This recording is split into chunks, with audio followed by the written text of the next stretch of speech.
কোনো অবস্থায় সুস্থ নেই।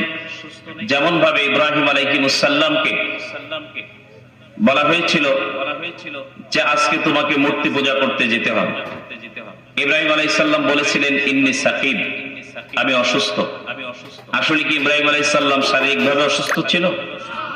তিনি মানসিকভাবে অসুস্থ ছিল। এই জন্য যে একজন মানুষ আল্লাহর নিয়ামত ভোগ করার পরে সেই মানুষটা কেমন করে আল্লাহকে বাদ দিয়ে অন্য কোন জাতির কাছে, অন্য কোন মূর্তির কাছে, গাছের কাছে, মাছের কাছে মাথা নত করতে পারে?